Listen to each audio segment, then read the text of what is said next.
people. Happy New Year. It's Monday the 5th of January 2026. I'm wishing you guys a happy New Year. Hope you guys had a lovely break, a nice Christmas, got to spend it with family and friends, with loved ones. So yeah, I hope, and if you was hustling and bustling, you know what I mean, kudos to you as well. So yeah, man, people always hustling and buffing around the clock, whatever season it is. So if you was out there doing your thing, then shout out to you guys. And for people that were just chilling, like me, you know, I spent time with the family and friends.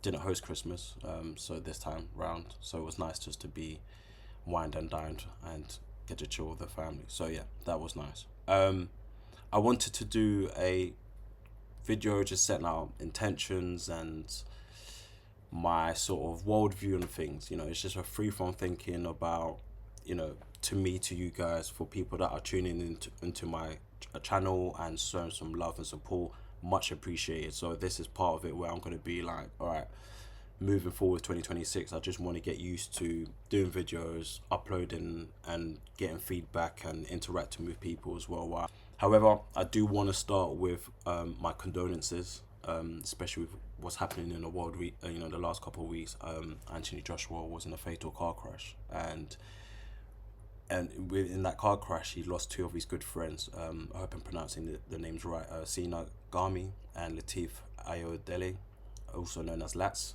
who fatally died as well in the car crash. So it's never nice to hear that sort of news in the start of the year.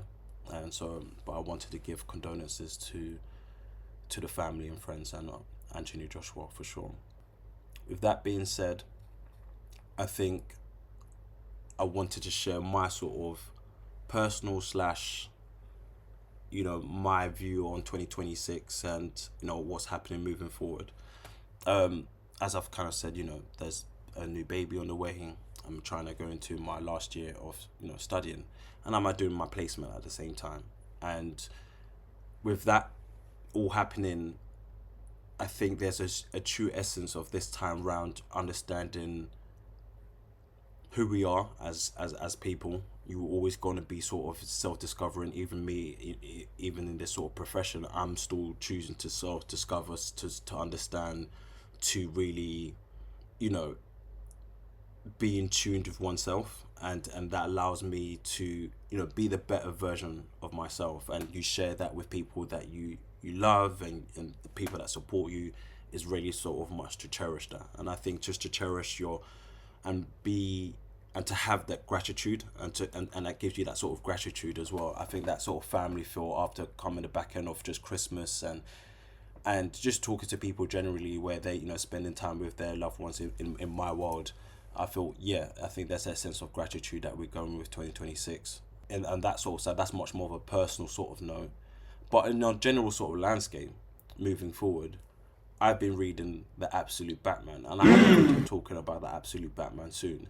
And I think this year we are getting Avengers, Doomsday, we are getting Secret Wars, and we are getting Spider-Man Brand New Day. And let me tell you now, people, the world of cinema, it's crazy to think that this whole situation with Netflix trying to buy Warner Brothers, that cinema might hit a peak in 2026. But at the same time, a pessimistic mind kind of says, we had that. We've tried to do it for 2025, and look how that panned. We had Superman, we had Fantastic Four, and at the end of it, I look about in retrospect, was a bit meh. Fantastic Four had a little place in my heart. I guess it's that family feel, you know, in that sort of regard. Superman was a massive letdown because I propped Superman so high. I thought it was going to be the movie that changed things, bright colors, that sense of cinema feel. It's Superman at the end of the day, right? Like, I still get the feeling of Christopher Reeve's Superman when I remember when I was young and I watched it and I was like, God damn, like, this is Superman for sure. I thought this was going to be it, and I thought it was moving away from the whole sort of dark tone Zack Snyder. Even though I ain't hating on that, I still rate Man of Steel very highly, but Man of Steel almost done the same as Superman, and I thought this Superman round should have been much better, but I digress. But we have Tom Holland. Tom Holland, no pressure. No pressure. No pressure, Tom Holland. No pressure. But this is the last Spider-Man. It has to work.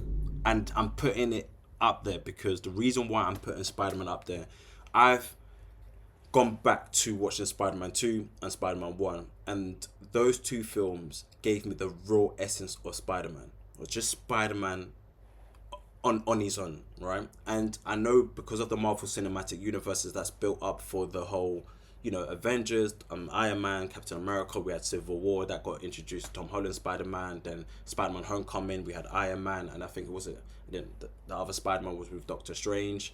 This guy got babied. Let's have it right? But this Spider-Man, right? This Spider-Man got babied. However, it's time to mature.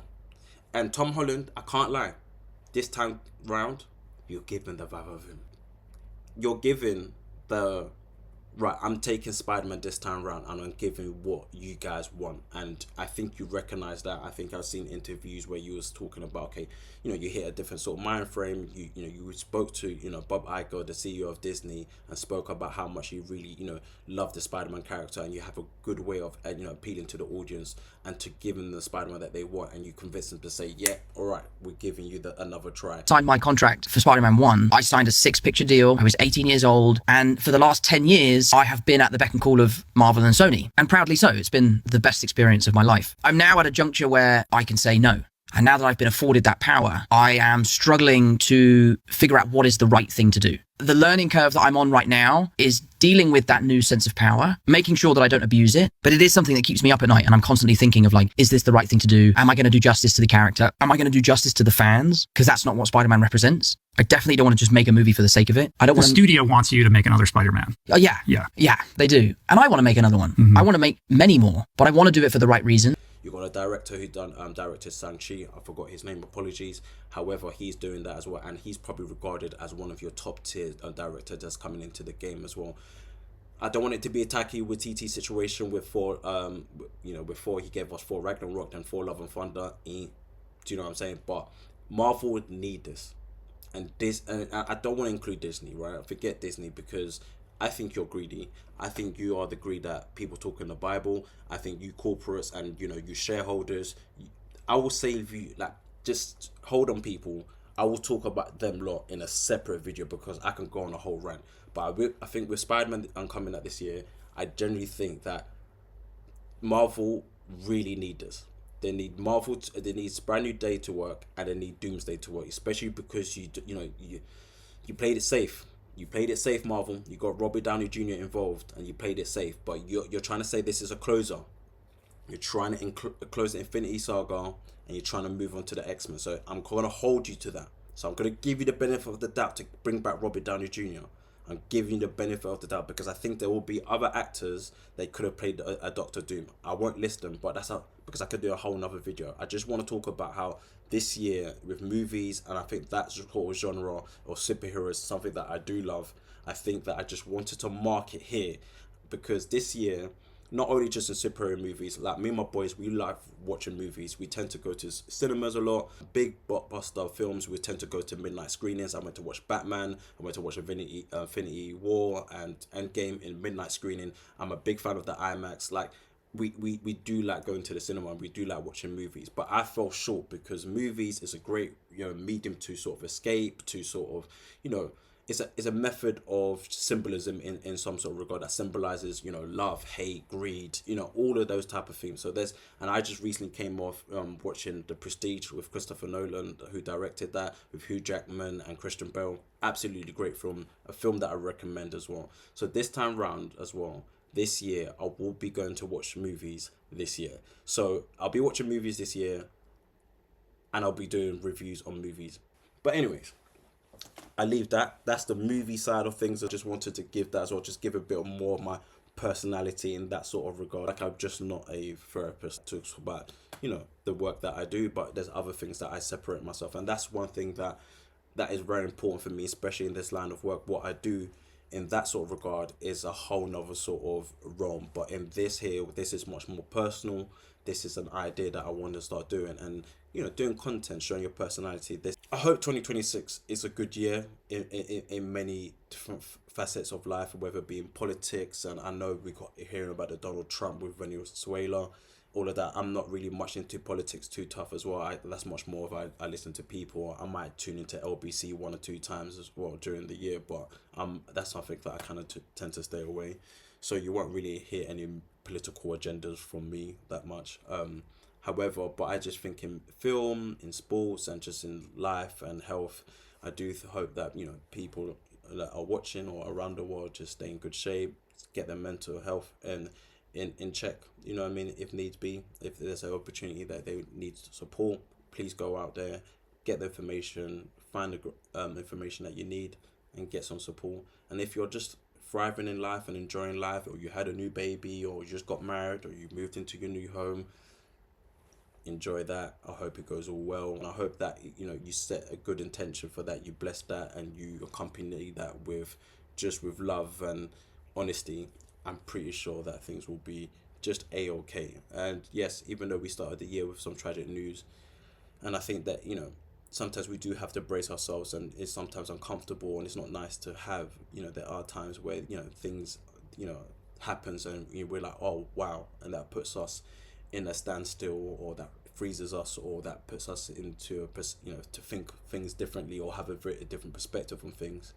That's also important and needed as well. So we should allow ourselves to have those moments in time as well, because, you know, life is full of surprises, and surprises can be good and surprises can be bad, right?